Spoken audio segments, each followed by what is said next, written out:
شاید تا چند سال پیش کسی خیلی نمیدونست هک کردن یعنی چی، ولی حالا دیگه کلمه هکر همه جا شنیده میشه. پشت این واژه کلی ماجرا هست، مخصوصا وقتی پای آدمی مثل کوین میتنیک وسط باشه. کوین در 6 آگوست 1963 در لس آنجلس آمریکا به دنیا اومد. خیلی زود پدرش فرار را برقرار ترجیح داد و اون و مادرش رو ترک کرد.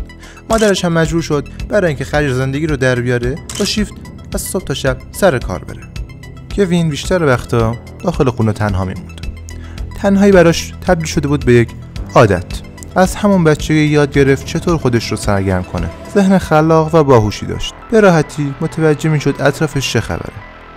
و همین باعث شد به مرور به سمت تکنولوژی کشیده بشه. از همون سن کم دنبال این بود که بفهمه سیستم عامل‌ها به چه روشی کار میکنن. وقتی رسید به دبیرستان، علاقه‌ای به کامپیوتر و سیستم‌های مخابراتی شدت گرفت.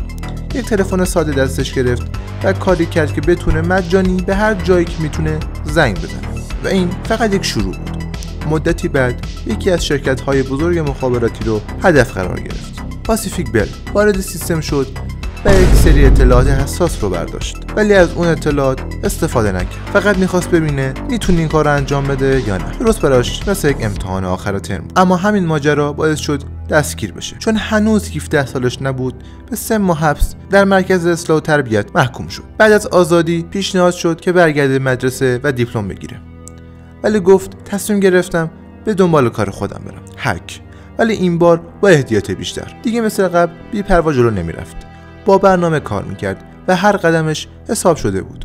هر روز مهارتش بیشتر میشد. دیگه فقط کنجکاوی نبود، کاملا میدونست داره چی کار میکنه. ولی باز هم ردی از خودش گذاشت و دوباره دستگیر شد. این بار دادستان ادعا کرد اونقدر خطرناکه که میتونه سیستم های مربوط به بمب اتم رو هک کنه. در نهایت به 8 ماه زندان محکوم شد. وقتی از زندان اومد بیرون برای بار دوم یاد گرفته بود باید خیلی زیرپوستی تر حرکت کنه. دیگه خبری از ریسک های بزرگ نبود. یک موبایل خاص خرید و شروع کرد روی راههایی کار کردن که بتونه بدون اینکه ردش رو بزنن تماس بگیره. کم کم فهمید که FBI داره زیر نظرش میگیره. برای همین یک دستگاه ساخت که اگر مامورها بهش نزدیک شدن ارور بده و اون باخبر بشه. در سال 1992 اون دستگاه هشدار داد. یکی از مامورهای FBI بهش نزدیک میشه.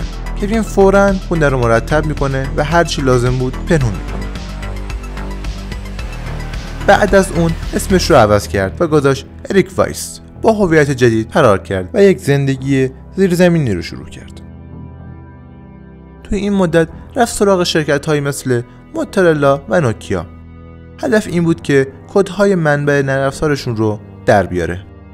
حتی خودش رو جا میزد به عنوان یکی از مدیرهای شرکت‌ها تا بتونه ازشون اطلاعات بگیره. یک بار نزدیک بود که نوکیا کدهای منبع رو براش پست کنه، ولی در لحظه آخر مشکوک شدن و FBI رو خبر کردن. فرار کرد و چند بار دیگه هم اسمش رو عوض کرد، از شهری به شهر دیگه. همیشه یک قدم جلوتر از تعقیب کننده ها بود، اما FBI دست از سرش بر نمی داشت. این بار از یک متخصص کمک گرفتن به اسم تتسومو شیمامورا. در سال 1995 تونستن پیداش کنن.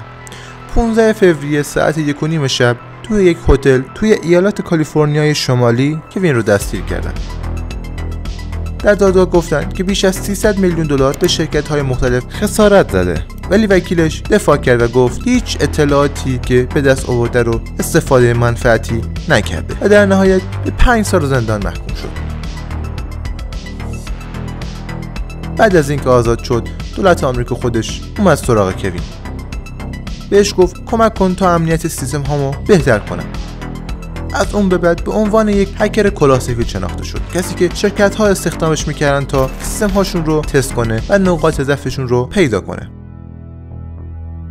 اما متاسفانه در سال 2022 فهمید که به سرطان لوزالمعده مبتلا شده.